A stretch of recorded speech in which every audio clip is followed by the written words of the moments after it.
इस चुनाव का समन्वय का केंद्रीय कार्यालय में देखने वाले श्री मुख्तार अब्बास नकवी जी, पार्टी का महासचिव रामलाल जी, राजीव प्रताप रूडी जी, प्रकाश जावड़ेकर जी और मुरलीधर राव जी, और इस महत्वपूर्ण काम में भागीदारी लोग जो है सतपाल जी, कंचन गुप्ता जी, पिंकी आनंद जी, जगत प्रकाश नड्डा जी, तो आज है नहीं, अनिल जैन, हाँ, निर्मला सीतारामन जी, प्रमुख लोग जिनका अनुभव ज़्यादा है वो सबको इसमें जुड़ा है। मुझे पूर्ण विश्वास है ये व्यवस्था जो पार्टी ने किया, ये व्यवस्था अंत में हमको विजय हासिल करके देंगे। मैं जब यहाँ आपके सामने खड़ा हूँ, इस कार्यालय का उद्घाटन कर रहा हूँ समन्वय समिति का, मुझे मेरा महामंत्री का उस ज़माना, उस समय याद आ रहे। मेरे सामने शेखर भी बैठे, एयरक्राफ्ट वगैरह काम देखते थे, और उस समय से लेकर कारण क्या है, बीजेपी में एक विशेषता है, चुनाव का निर्वहन, नहीं तो संगठन का निर्वहन, कार्यक्रमों का निर्वहन, इसमें अपना आप एक विशेषता है भारतीय जनता पार्टी में। मैं सबसे पहले जो यहाँ काम करने वाले लोग सबको शुभकामना देना चाहता हूँ। मुझे पूर्ण विश्वास है पांचों प्रदेशों में जहाँ चुनाव होने वाले हैं, इसमें निश्चित रूप में कांग्रेस बुरी तरफ हार जाएगा और 4 प्रदेश में भारतीय जनता पार्टी जीतकर सत्ता हासिल करेंगे, तो मुझे पूर्ण विश्वास है। पहला 4 प्रदेश, बाद में पूरा देश, यही हमारा लक्ष्य होगा और देशवासी भी इसी के लिए इंतज़ार कर रहे। देशवासी कांग्रेस पार्टी का कुशासन से नाराज है, दुखी है। वो लोग जितना जल्दी हो सके तो उतना जल्दी सरकार को छुट्टी करना चाहते, इंतज़ार कर रहे सरकार को छुट्टी करने के लिए।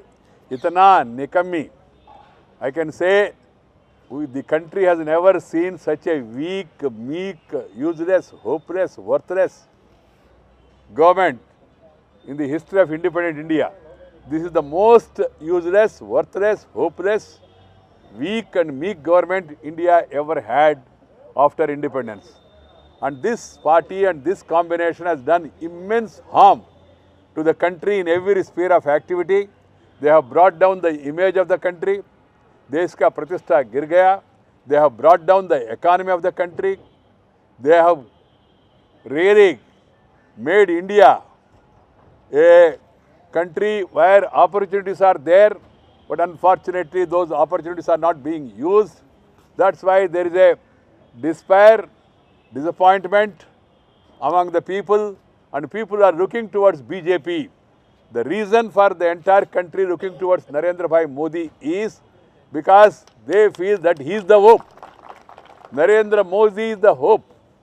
वो एक अंधकार में एक आशा किरण, एक चिंगारी नरेंद्र भाई का रूप में वो लोग देख रहे. That's why I am sure even in the country, दक्षिण में, उत्तर में, पूर्व में, पश्चिम में, पूर्वोत्तर में, सभी इलाके में जहाँ भी जाए, देश भर में चर्चा नरेंद्र मोदी, भाजपा, केंद्र में भाजपा को दोबारा वापस लाना चाहिए, पूर्ण बहुमत देना चाहिए, यही चर्चा हो रही. मैंने कभी भी जवाहरलाल नेहरू के ज़माने में आज़ादी के बाद वो तो आज़ादी प्राप्त होने का उसका वो एक माहौल था, मगर तब से लेकर अभी तक मैंने ऐसा माहौल कभी देखा नहीं. हमने 98 में विजय हासिल किया है, उस समय भी पॉजिटिव, बहुत पॉजिटिव वातावरण था, मगर जिस तरह का चर्चा गांव गांव में, गली गली में, घर में भी आपस में चर्चा हो रही है, कॉलेज में, यूनिवर्सिटी में, रेस्टोरेंट में, सिनेमा हॉल में, बस स्टैंड में, रेलवे स्टेशन में, जहाँ भी 4 लोग मिलता है ना, चर्चा नरेंद्र भाई का नेतृत्व के बारे में, उनका character, calibre, capacity and conduct के बारे में, उनका गुणगान के बारे में लोग चर्चा कर रहे हैं. ये सचमुच में हमारा सौभाग्य है. हम सचमुच में गर्व महसूस करना चाहिए. हमारा एक साथी इतना लोकप्रिय हो गया पूरा देश में, इसलिए सब लोग कार्यकर्ता, हम सब साथी, नेतृत्व भी, केंद्र नेतृत्व भी, हम सब लोग खुश हैं. हम सब लोग गर्व महसूस कर रहे हैं. ऐसा व्यक्ति हमारे बीच से देश का प्रधानमंत्री के रूप में देश के सामने आ रहे. Friends, I would like to stress only on one thing important today. The so-called third front, तीसरी मोर्चा, secular front, there is only a facade. It's only a cover-up operation for the Congress party. ये मुखौटा कहते हैं इसको, नहीं तो mask कहते हैं। पॉलिटिक्स में शिखंडी का शब्द प्रयोग करना अच्छा नहीं होगा, मगर ये लोग सचमुच में वही काम कर रहे जो कांग्रेस पार्टी, आजकल देश में लोग कांग्रेस से नाराज है, इसलिए ये लोग ऐसा चाहते हैं एक फ्रंट को सामने लाके anti Congress, non Congress votes को डिवाइड करने के लिए प्रयास हो रहे। प्रदेश में भी प्रयास हो रहे हैं और देश में भी प्रयास हो रहे हैं। इसके बारे में जनता में जागृत पैदा करना, लोगों को पूरा विषय अवगत कराना, जो स्कैम्स एंड स्कैंडल्स, जो महंगाई, भ्रष्टाचार, घोटाले, इस सब में ये लोग भी भागीदारी है। They have a direct or indirect contribution to the present situation in the country because they have been supporting the government from time to time. Communist parties, 5 years they support the government. Samajwadi Party, 10 years they are supporting the government. Bahujan Samaj Party, 10 years they are supporting the government. DMK, 10 years they are supporting the government.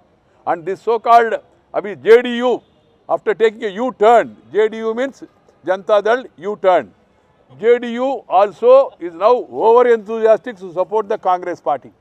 मुझे आश्चर्य लगा, नीतीश कुमार पूरा जिंदगी में कांग्रेस के खिलाफ उन्होंने आंदोलन किया और जयप्रकाश नारायण जी, राम मनोहर लोहिया ऐसा लोगों के साथ काम किया। ऐसा व्यक्ति, अभी एक दिन मैंने अखबार में पढ़ा, उन्होंने कहा मैं प्रधानमंत्री को धन्यवाद देना चाहता हूँ। क्या धन्यवाद? प्रधानमंत्री उनको सर्टिफिकेट दिया। कौन सी सर्टिफिकेट? आप सेक्युलर है। क्या कांग्रेस पार्टी सर्टिफिकेट देंगे क्या?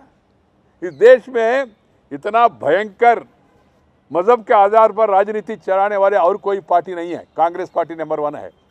सचमुच में आज कांग्रेस पार्टी मुस्लिम लीग का, जो प्री इंडिपेंडेंस मुस्लिम लीग जिस तरह का व्यवहार किया, ऐसी व्यवहार आज कांग्रेस पार्टी भी कर रहे। ऐसी कांग्रेस के साथ जाना, और प्रधानमंत्री ने सर्टिफिकेट दिया। मुझे एक छोटा सा कहानी आ रहा है। एक गाँव, हमारा गाँव में एक व्यक्ति हैदराबाद में चिकन खाया, मटन खाया, फिश खाया, अंडा खाया।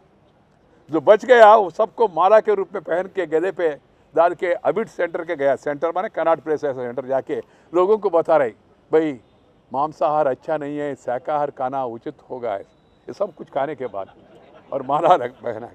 अभी कांग्रेस पार्टी में यही काम कर रहे हैं। ये नरेंद्र मोदी को, उनका नेतृत्व को मुकाबला करने के लिए इनके पास कोई उपाय नहीं है। बीजेपी का मुकाबला करने के लिए उनके पास उपाय नहीं है। एनडीए परफॉर्मेंस का मुकाबला करने के लिए उनके पास उपाय नहीं है। UPA is a total failure और Congress governments in states also are a failure. इसलिए वो लोग जनता का ध्यान डाइवर्ट करना चाहते। They want to divert the attention of the people from development and the need for development further. That's why they are talking of communalism, they are talking of this and that also. On that count also, we will demolish the Congress party, we will demolish the third front also. ये लोग SP, BSP, मैंने कहा एक दिन सदन में, सुबह they have a 3-point program. Morning, talk out against the government. Afternoon, walk out against the government. Evening, bail out in favor of the government. ये 3 सूत्र कार्यक्रम है इनका. They have a 3-point program. And they have been really supporting and sustaining this Congress government and UPA government. So they are equally responsible. लोगों के पास जाके विषय बताना चाहिए। SP या BSP, कम्युनिस्ट पार्टी, नहीं तो जो JDU, ये लोग भी सब इसी में भागीदारी है। जो पाप कांग्रेस ने देश के साथ किया, जो भ्रष्टाचार कांग्रेस ने किया, वो भ्रष्टाचारी को समर्थन करने वाले कभी भी सदाचारी नहीं हो सकता है। इसलिए इन विषयों के बारे में पूरा देश में बहस चल रहा है। अब इस बहस में भाग लेना चाहिए। मुझे पूर्ण विश्वास है मध्य प्रदेश में जिस तरह का शिवराज जी ने अच्छा प्रशासन दिया, लोकप्रिय हो गया, और छत्तीसगढ़ में रमन सिंह जी के नेतृत्व में सरकार बहुत लोकप्रिय हो गया, और राजस्थान में भी इसके पहले वसुंधरा राजे, लोग चाहते हैं वसुंधरा राजे वापस आए राजस्थान का नेतृत्व करने के लिए। दिल्ली देश का दिल है, नेशनल कैपिटल है। यहाँ भी जो तीसरी पार्टी जो आम आदमी पार्टी कर रहे, वो तो काम आदमी के लिए तैयार नहीं है। अंत में वो कांग्रेस पार्टी को भी उससे फ़ायदा मिलाने के लिए कोशिश चल रहे। और उन्होंने परसों देखा होगा आप लोगों ने, दिल्ली जैसा शहर में उन्होंने कहा, उन्होंने बाटला हाउस एनकाउंटर का निंदा किया, आलोचना किया। उसका एक सदस्य ने कोर्ट में भी जाया, इसलिए मैं उसके बारे में ज़्यादा जिक्र नहीं करना चाहता हूँ। Batla encounter is a real encounter. The entire Delhi is agitated about what is terrorist taking shelter in Delhi. That being the case, how can a political party support and then how can a political party अवहेलना कर रहा है ML Sharma का जो बलिदान हुआ, उन्होंने terrorist को फेस करते हुए बुलेट या उनका भी साथ अपमान करना ये देश के हित में नहीं है। दिल्ली वासी, मुझे पूर्ण विश्वास है। अभी जो लास्ट में मैं एक विषय बताना चाहता हूँ, जो घटना कल पटना में हुआ, भयंकर घटना है। मुझे आश्चर्य हो रहा है, नरेंद्र मोदी जैसा नेता आ रहा है, एयरपोर्ट में कोई सरकार का कोई ऑफिसर जाते नहीं है और सुरक्षा के बारे में क्या करते नहीं है बिहार सरकार के द्वारा। वहाँ पूरा ग्राउंड को, कभी भी जो रैली होता है ना, मैंने हैदराबाद में अनुभव किया, चेन्नई में, सब बहुत देश भर में अनुभव किया, 2 दिन के पहले पूरा ग्राउंड को सेंसिटाइज करते, सैनिटाइज करते, सेंसिटाइज और सैनिटाइज करते। यहाँ बिहार सरकार ने ऐसा कुछ किया नहीं। और मंच का 80 फीट के आगे वहाँ बॉम्ब मिलता है पुलिस को मीटिंग के बाद, और ऐसा 8 जगह पे ब्लास्ट होता है। बिहार सरकार क्या कर रहे है? सरकार है क्या? अनुमान आ रहा है केंद्र में भी उन्हीं की सरकार है और प्रदेश में भी उन्हीं की सरकार है, फिर भी ऐसा भयंकर घटना हुआ।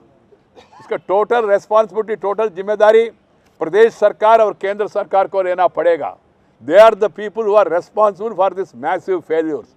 इंटेलिजेंस कह रहे हैं हमने पहले इनपुट दिया, स्टेट नीतीश कुमार जी कह रहे हैं हमको कोई इनपुट मिला नहीं। नीतीश कुमार जी केवल कांग्रेस ने जो पॉलिटिकल पैकेज दिया वो पैकेज से खुश है, मगर जनता का सुरक्षा करने का जो काम है वो काम हो नहीं कर पाया। मित्रों, मेरा कहना इतना है, जो आतंकवाद, लश्कर-ए-तोयबा, इंडियन मुजाहिदीन, नाम चेंज करते रहते, वो लश्कर-ए-तोयबा, इंडियन मुजाहिदीन, जैश-ए-अहमद, दीनदार अंजुमन, अल-हुमा, सिमी, ये सब एक ही है।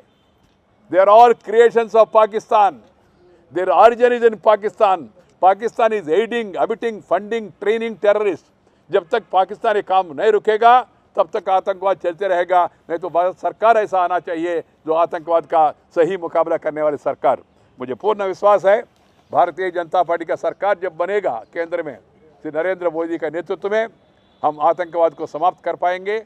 और साथ ही साथ जो चारों प्रदेशों में मुझे पूर्ण विश्वास है भारतीय जनता पार्टी का सरकार आएगा और विकास को तेजी से आगे बढ़ाने के लिए पूरा प्रयास करेंगे। हमारा सबका लक्ष्य, सबका ध्येय, हमारा एजेंडा डेवलपमेंट, स्पीडी डेवलपमेंट, विकास, समग्र विकास, सर्वांगीण विकास, यही हमारा लक्ष्य है। इसी लक्ष्य लेकर हम आगे जाना चाहिए। और I hope that this control room of the election coordination will act as an important tool. People who are working here, they must be available 24 hours. मैं जब यहाँ इंचार्ज था, मैं आपको याद दिलाना चाहता हूँ नकवी जी, मैं यही कार्यालय में सोते थे, रात को 2 बजे सोने के लिए जाते थे, सुबह 6:30 बजे उठ के तैयार बैठते थे। कारण क्या है, नेता लोग जो रैली में जाता है ना, वो लोग वापस आएंगे 10 बजे के बाद, वो तभी कुछ समस्या वगैरह आएगा। स्टेट्स वाले भी फ्री हो जाएंगे 10 बजे के बाद। इसलिए बाई टर्न सीनियर लोग यहाँ बैठना चाहिए और मॉनिटर करते रहना चाहिए। जो भी प्रॉब्लम है, सब प्रॉब्लम्स को तुरंत अटेंड करने का व्यवस्था होना चाहिए। मुझे पूर्ण विश्वास है नकवी जी का मार्गदर्शन में बाकी जो अनुभवी लोग हैं, सब लोग मिलकर ये प्रयोग को सफल बनाएंगे। अंत में हम विजय हासिल करेंगे। बहुत बहुत धन्यवाद। नमस्कार। जय हिंद।